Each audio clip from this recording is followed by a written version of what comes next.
Hindi bawal, bawal lang sambahin.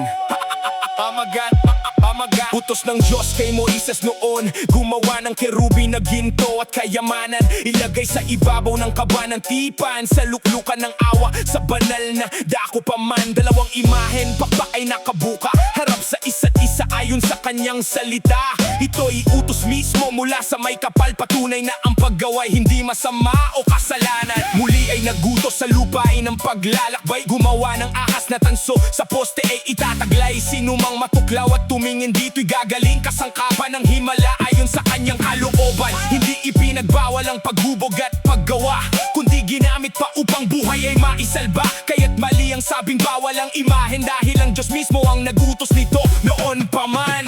Malinaw sa banal na aklat ang katotohanan, hindi ipinagbabawal ang ribulto at larawan.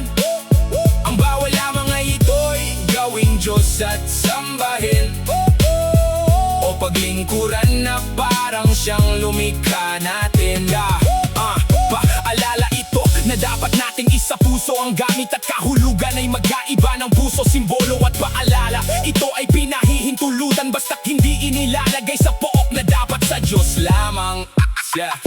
Sa templo ni Solomon na itinayo ng tapat, puno ng mga ukit, maganda at marangal, kerubin at palma, bulaklak na namumukadkad sa pader at pinto, ginto pang nakabalot. Ang bahay ng Diyos ay puno ng mga larawan na inukit at ginawa ayon sa tamang paraan. Nilabatan nito ng anyang pagpapala at lingap, patunay na ang ganitong gaway hindi kanyang ipinagbabawal.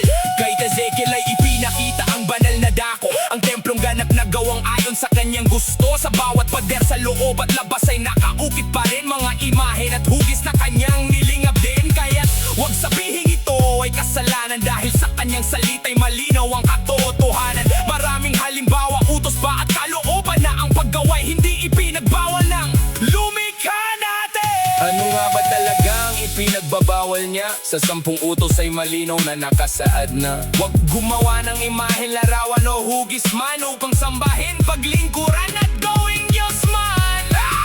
Hindi bawal ang mayroon, hindi bawal ang gumawa, hindi bawal ang itako o tingnan bilang paalala. Ang kasalanan ay kapag ito'y inihahalin tulad sa Diyos, kabuhay at tunay na dapat sambahin at tigalan. Malinaw sa banal na aklat ang katotohanan, hindi ipinagbabawal ang rebulto at larawan.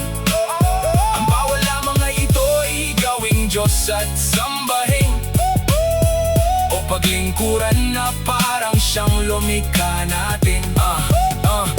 Alala ito na dapat nating isa puso, ang gamit at kahulugan ay magkaiba ng puso, simbolo at paalala. Ito ay pinahihintulutan basta't hindi inilalagay sa puok na dapat sa Diyos lamang. Ito ang katotohanan galing sa kanyang salita, maaaring magkaroon ng rebulto at larawan din sana. Basta tandaan, hindi ito ang Diyos nating dakila, kundi tanda at paalala ng kanyang pag-ibig at awa.